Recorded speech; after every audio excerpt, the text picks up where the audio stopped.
आप लोग राउरकेला में ज़रूर एस्पायर टू इंस्पायर ग्रुप का नाम सुने हैं। आज मेरे साथ में आशीष तिर्की और ओलिवा तिग्गा हैं। मैं उनको सवाल पूछूंगा, वे अपने ग्रुप के बारे में हम लोगों को बताएंगे। सबसे पहले मैं ये ग्रुप का ओरिजिन माने कैसे इसका शुरुआत हुआ राउरकेला में, उसके बारे में मैं पूछ रहा हूँ, हमको जानकारी देंगे। Thank you father. हम दोनों के साथ स्मॉल सा ये इंटरव्यू के लिए well aspire to inspire actually शुरू हुआ 2008 में दिसंबर का महीना में। बेसिकली मैं एक कैंसर सर्वाइवर हूँ, लास्ट स्टेज कैंसर सर्वाइवर, और 2008 में ही डॉक्टर्स ने मुझे बोला कि तुम्हारे पास 60 डेज़ है, और ये 60 डेज़ में मैं चाहता था कि मैं कुछ करके जाऊँ। तो फिर ये दिसंबर का महीना में मेरे भाई बहन के दोस्त लोग आते थे मुझसे मिलने के लिए, एज अ लाइक लास्ट एक बार देखने के लिए मैं चले जाऊंगा बोल के रहता था काफ़ी लोगों का।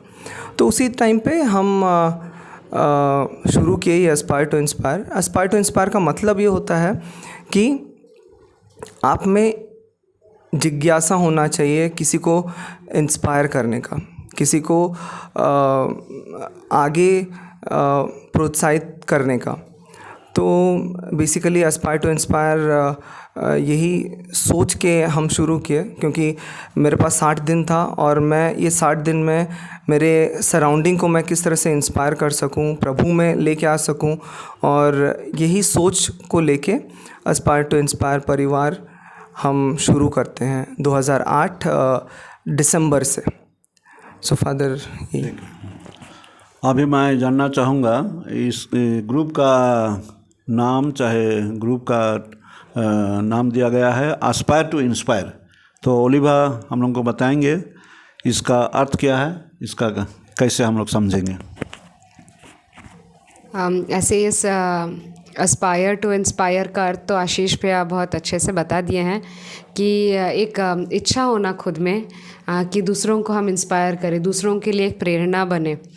तो यही सोच से शुरू हुआ, और ये एस्पायर टू इंस्पायर जो नाम है, आशीष भैया के मन में आशीष भैया और उनकी मम्मी कहीं ना कहीं ये दोनों जब यहाँ पे आशीष भैया के भाई बहन के दोस्त सब मिलने आते थे उनके साथ, तो तब वे सोचे कि नहीं, हमको कुछ नाम देना चाहिए इसका। और तब वे नाम देने का सोचे तो आंटी को बहुत ज़्यादा इंस्पायर वर्ड स्ट्राइक करता था। और उस दौरान में आशीष भैया के मम्मी, आशीष भैया लोगों का फैमिली का ब्रदर विनय के साथ बहुत मुलाकात होता था, जो अभी नहीं है इस दुनिया में। तो ब्रदर विनय से आशीष भैया जस्ट ऐसी बातों बातों में पूछे कि हमको क्या करना चाहिए। तो तब वो इस नाम को पूरा करते और बोलते हैं कि एस्पायर टू इंस्पायर क्यों नहीं। तो तब आशीष भैया और उनकी मम्मी को बहुत अच्छा लगा, तो तब उसके बाद से एस्पायर टू इंस्पायर नाम हुआ। तो हमारा हम ये जो फैमिली है इसका नाम एस्पायर टू इंस्पायर, बस एस्पायर टू इंस्पायर था। लेकिन धीरे धीरे जब इसमें पहले यंग लोग ही आते थे, हम मेरे जैसे यूथ लोग, हम लोग जब स्कूल में थे, तो मैं जब स्टैंडर्ड 8 में थी तब मैं ज्वाइन की थी, स्टैंडर्ड 8-9 में।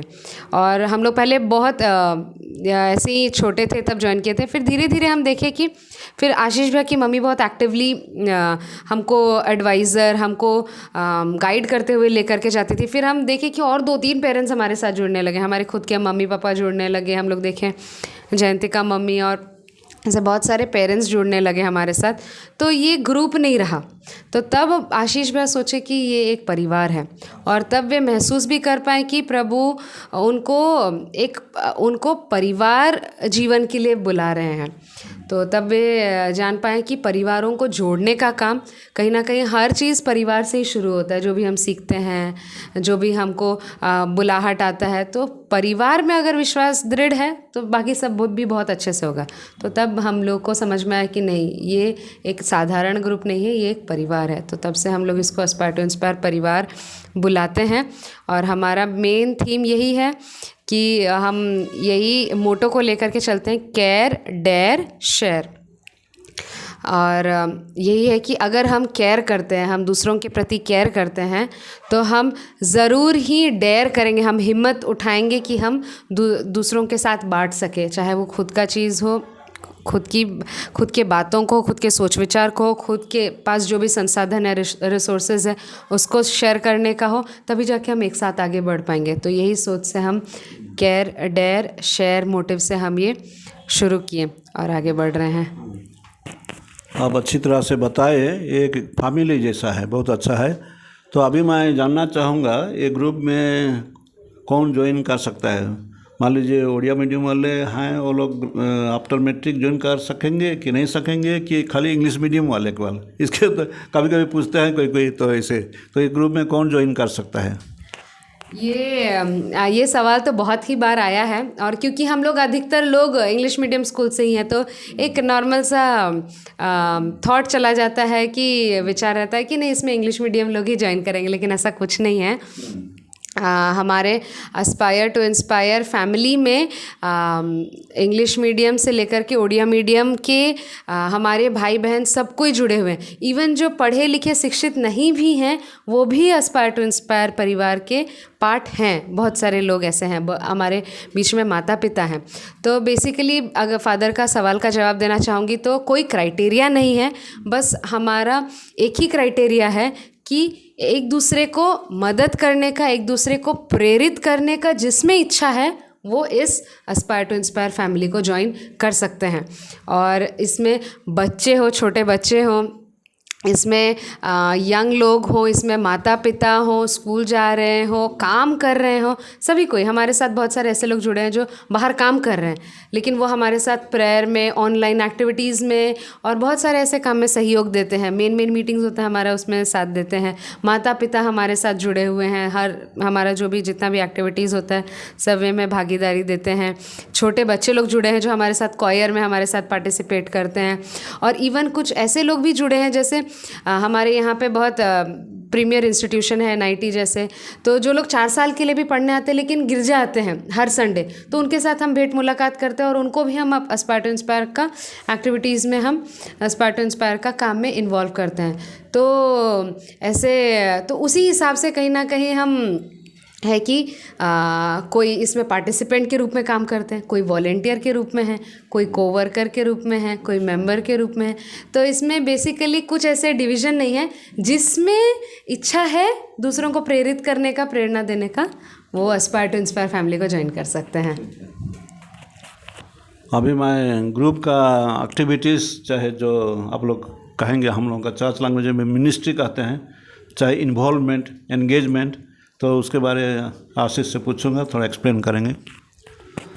Actually aspire to inspire family, like हम लोग मेरे को जो प्रेरणा आया वो था एजुकेशन एंड फूड, बिकॉज़ मैं खुद कैंसर पेशेंट रह चुका हूँ और बहुत सारे बीमारी जो होता है मैं देखा हूँ, ये हमारा लाइफस्टाइल के द्वारा मतलब बीमारी पकड़ता है। तो हम जब आदिवासी जगह पे हैं, मेरे खून में आदिवासियत है, तो हम कहीं ना कहीं देखें कि बहुत ही ड्रास्टिकली लाइक हम लोग का लाइफस्टाइल चेंज हो रहा है।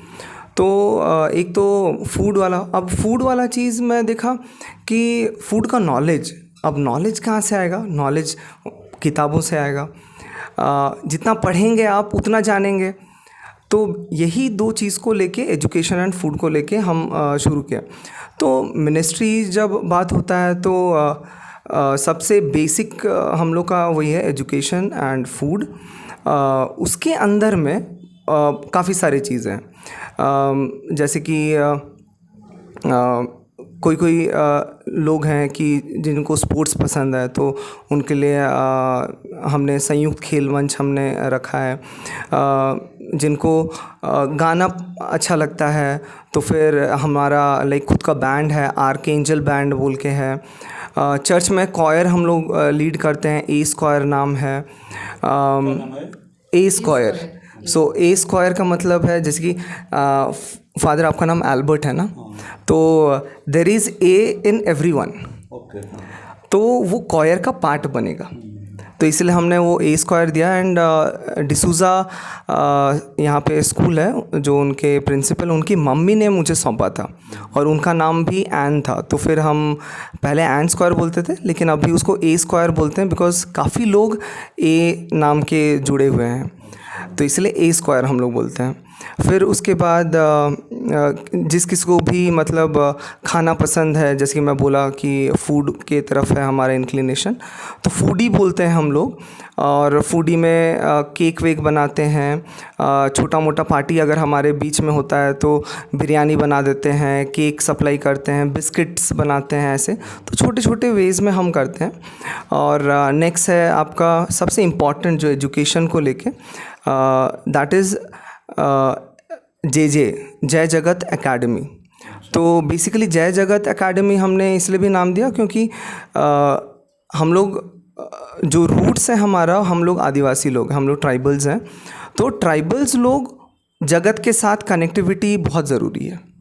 तो एकेडमी, जय जगत एकेडमी जब हम बोलते हैं तो फिर हम लाइक अर्थ को लेके, पृथ्वी को लेके हम लोग सोच विचार करेंगे अपने नॉलेज के द्वारा। तो हम लोग का ट्यूटरिंग करते हैं हम लोग वहाँ पे स्टैंडर्ड 8-9 से बच्चे ऐसे आते हैं। फ़िलहाल तो कोविड की वजह से थोड़ा बंद है, लेकिन we will start again. Then ओलिवा और कुछ है? और हमारा i9 studios design and media lab है, जहाँ पे मीडिया को लेकर के काम, फोटोग्राफी, वीडियोग्राफी हुआ या कुछ भी डिज़ाइनिंग हुआ, ग्राफिक्स वर्क सब हुआ, तो वहाँ पे होता है। और नेक्स्ट है एक पेपर बॉक्स नाम का हमारा एक और इनिशिएटिव है, जहाँ पे सॉफ्टवेयर डिज़ाइनिंग को लेकर के काम करते हैं। और कुछ साल पहले पेस्टरल प्लानिंग जो इनिशिएटिव बिशप किशोर जो इनिशिएट किए थे, तो उस पेस्टरल प्लानिंग का एक मेन पार्ट जो सॉफ्टवेयर डिज़ाइन हुआ था वो पेपर बॉक्स द्वारा ही डिज़ाइन था। और उसके अलावा हमारा एक डिज़ाइनिंग ऊर्जन करके एक डिज़ाइनिंग हब है हमारा, जहाँ पे बहुत सारे लोग जिनका ऐसे क्रिएटिव आइडियाज़ चलता रहता है, और कुछ भी पुराना कपड़ा को या कुछ भी पुराना चीज़ों को अपसाइक्लिंग करना हुआ, उसे बैग बनाना या कुछ नया डिज़ाइन, ऐसे क्रिएटिविटी निकालना, तो उस प्लेटफॉर्म का नाम है ऊर्जन। और ऊर्जन है। और आई होप मैं और कुछ मिस, और एक डांस को लेकर के ग्रेस डांस एकेडमी। हम पैंडेमिक से पहले हर साल डांस कंपटीशन ऑर्गेनाइज करते थे। गॉस्पल म्यूज़िक पे हमारे गॉस्पल म्यूज़िक पे डांस कंपटीशन हम ऑर्गेनाइज करते थे। और लास्टली एक और है इनक्रेडिबल एबोरिजिनल्स, अद्वितीय आदिवासी, जो आदिवासी लोगों के लिए एक मंच है, जहाँ पे जिस मंच के थ्रू से हम जितने भी ट्राइबल बच्चे हैं जो स्टैंडर्ड 10 और 12 का बोर्ड एग्ज़ाम में बहुत अच्छा परफॉर्म करते हैं, तो उनको हम स्कॉलरशिप देते हैं। तो यही है हमारा कुछ मिनिस्ट्रीज। आप बोले कि आप लोग का ग्रुप सॉफ्टवेयर में इन्वॉल्व है, और थोड़ा सा बताइए। आप मेंशन किए जब बिशप किशोर 10 वर्षीय योजना बनाए, तो डाटा प्रोसेसिंग की क्या के लिए आप लोगों को कुछ काम दिए थे, चाहे इंटरेस्ट किए थे, उसका बारे में थोड़ा सा बता सकते हैं? तो ये जो पेस्टरल प्लानिंग के लिए जो सॉफ्टवेयर डिज़ाइन किए थे, वो software specially design by aspire to inspire family के को-फाउंडर आनंद तिर्की भैया और आशीष भैया, दोनों मिलकर के इसको डिज़ाइन किए थे और प्लान आउट किए थे। और बेसिकली इसमें आप गौर करेंगे तो सबों के पास एक पैम्पलेट बुकलेट गया था, हर पैरिश में हर फैमिली को गया था, क्वेश्चनर गया था, और ढेर सारा सेक्शंस था उसमें, education, religious, economic, social, cultural, तो ऐसे ढेर सारा सेक्शंस था। तो जो भी उसमें जो भी आंसर्स आया था, तो बेसिकली 42 पैरिशेस है, तो 42 पैरिशेस से जितना भी रिस्पॉन्स आया था, करीबन हमारे पास हज़ारों में रिस्पॉन्सेस था। तो उस डेटा को हम फीड कर रहे थे उस सॉफ्टवेयर में डेटा को फीड करने के बाद, वो भी अलग अलग सेक्शंस में हर एक आंसर को फीड करने के बाद वो सॉफ्टवेयर आपको ऐसा आउटपुट निकाल करके देगा पाई चार्ट के रूप में कि कितने लोग हाँ बोल रहे हैं इसको लेकर, कितने लोग ना बोल रहे हैं। क्योंकि आपको 50,000 शीट्स को इवैल्यूएट करना, इट्स नियरली इम्पॉसिबल अकेले बैठ के। 50,000 इंटू क्वेश्चंस, तो एक एक क्वेश्चन में हाँ ना आप कितना सोचते रहेंगे, कितना कैलकुलेट करते रहेंगे। तो दैट सॉफ्टवेयर हेल्प्ड कि कितने लोग हाँ बोल रहे हैं, कितने लोग नहीं बोल रहे, कितने लोग 5 नंबर दे रहे हैं बहुत बढ़िया है, कितने लोग दे रहे हैं कि अच्छा नहीं है, और साथ ही सुझाव सबको एक टैब्यूलर फॉर्म में लेकर के आ गए, ताकि जो बाद में इसको लेकर के प्लान्स पॉलिसीज़ फॉर्मुलेट करेंगे, बनाएंगे, चर्च के लिए कुछ सोचेंगे, तो उनके लिए आसान होगा कि लोग क्या सुझाव दे रहे हैं। तो ऐसा लेकर के था पास्टल प्लानिंग। अभी मैं आशीष को पूछूंगा, वो थोड़ा बताएंगे उनका ग्रुप का एक्टिविटीज़ के बारे, चाहे और कुछ जो बोला गया उस नहीं, वो तो एक्टिविटीज़ तो हो गया प्राय, लेकिन मैं ये जानना चाहूँगा कि चर्च के साथ में आप लोगों का रिलेशनशिप कैसा है। चर्च अथॉरिटीज़, चाहे चर्च में जो लोग हैं, पारिश फादर लोग, चाहे बिशप स्वामी, चाहे दूसरे ले अथॉरिटीज़ भी हैं, तो इनके साथ में आप लोगों का संबंध कैसे महसूस करते हैं? ऐसे चर्च के साथ it's very nice, like because बचपन से ही मैं रोमन कैथलिक चर्च से ही मेरा फेथ फॉर्मेशन हुआ है।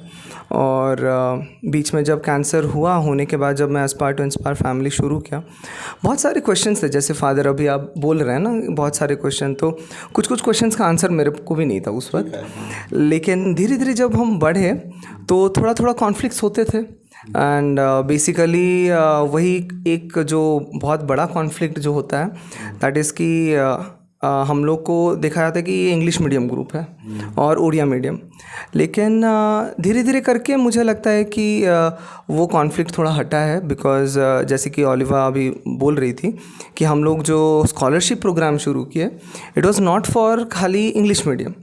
हमारे जो कैथलिक बोर्ड ऑफ एजुकेशन है, तो बिशप स्वामी से हमारा बात हुआ इसके ऊपर में, फादर विजय के साथ, और जितने भी मतलब डाइसिस में जितने भी स्कूल्स हैं उसको लेके हम लोग ये जो काम किए, तो मुझे लगता है कि काफ़ी सारे लोगों को मालूम चला कि ऐसी चीज़ें नहीं हैं। और it's a very beautiful like dices we are having, मैं बोलूँगा बहुत डाइवर्स डाइसिस है हम लोगों का। और कहीं भी हम लोग प्रोग्राम करने के लिए चाहते हैं तो जितने भी पैरिशेस हैं, फादर लोग हम लोग को वेलकम करते हैं। स्पेशली मैं आपको वो एक इनिशिएटिव के बारे बताऊंगा कि हमारा चर्च के साथ किस तरह से लाइक जो लगाव है। लेंट के टाइम पे हम लोग 40 दिन मतलब जो हम लोग लेंट मनाते हैं, तो 40 दिन में हम लोग क्या करते हैं, कुछ एक्टिविटीज़ करते हैं, जैसे कि होली वीक ड्राइंग कंपटीशन। तो बच्चे लोग मतलब होली वीक के बारे में, गुड फ्राइडे हुआ, मॉन्डी थर्सडे हुआ, पवित्र बृहस्पतिवार हुआ, गुड फ्राइडे हुआ और ईस्टर हुआ, तो इसके ऊपर में बच्चे लोग से लेके रिटायर्ड पर्सन तक they can involve in drawing. वो लोग ड्राइंग बनाएंगे और ड्राइंग को सबमिट करके वी गिव द प्राइजेस। और इसी दौरान पे एक फ़िल्म दिखाने वाला हम लोग शुरू किए हैं। तो जहाँ कहीं भी हम लोग को बुलाया जाता है या फिर हम लोग चूज़ करते हैं दूर जगह, जैसे हरसमारा पारिस हो गया, बहुत दूर है वो, सिकाजोर हो गया, तो यहाँ पे लोगों तक मतलब हम कैसे पहुँचेंगे।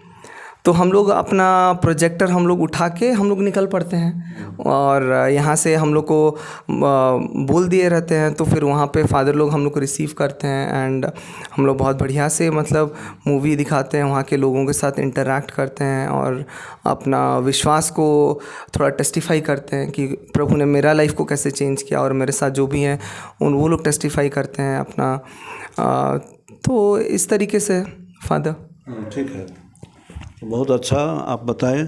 मैं आखिरी में पूछूंगा, आखिरी सवाल हिसाब से, कि आप लोगों का फ्यूचर प्लान क्या है, माने फ्यूचर के लिए आप लोग क्या सोचते हैं कि किस दिशा में, कि किस विषय में, कि ऐसा कुछ है तो थोड़ा सा बताइए उनका फ्यूचर प्लान।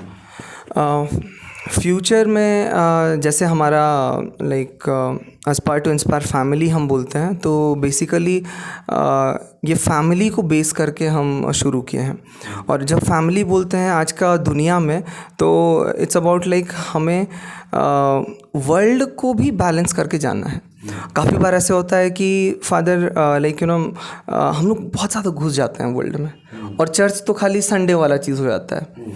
तो ये हमारा चैलेंज है बहुत बड़ा कि हम लोग अपने अपने जो स्थान में रहेंगे, जॉब करेंगे, हम खाली संडे क्रिश्चियन नहीं रहेंगे। Will give more than that to the church. हम लोग के पास में जो है, हम लोग उससे चर्च को हम लोग हेल्प करेंगे, चाहे वो हमारा नॉलेज हो, चाहे वो हमारा टैलेंट हो, चाहे वो फाइनेंस हो। तो बेसिकली फ्यूचर को जब मैं बोलता हूँ तो अभी भी लाइक काफ़ी लोग हमारा यहाँ पे जॉब नहीं पकड़े हैं। May be couple of years में काफ़ी लोग प्लेस हो जाएंगे, और प्लेस होने के बाद वही है, फैमिली बनेगा। जहाँ भी शादी, मे बी ओलिवा आगे जाके शादी करेगी, तो फिर जहाँ भी जाएगी, जो भी पैरिश में जाएगी, तो इस तरीके से हमारा फ्यूचर प्लान है। और वही है एजुकेशन और फूड को लेके। ठीक है। तो थैंक यू फादर। तो आज हमारे साथ में ओलिवा तिगा और आशीष तिर्की दोनों डायलॉग के माध्यम में एस्पायर टू इंस्पायर फैमिली के बारे में बहुत कुछ बताए। शायद हम लोग कोई लोग नहीं जानते थे, लेकिन उनका एक्सप्लेनेशन, चाहे उनका शेयरिंग से कुछ ना कुछ हम लोग जाने हैं, और उनको हम कॉन्ग्रेचुलेसन कहते हैं, और उनको विश करते हैं कि ये ग्रुप ये एरिया में, चाहे हमारे डायसिस में, ऐसी मोटिवेशन वर्क, चाहे दूसरों को लीड करना, ये क्षेत्र में आगे बढ़ते जाए, ये हम लोगों का शुभकामना है, और उनको धन्यवाद देते हैं। Thank you. Father, thank you.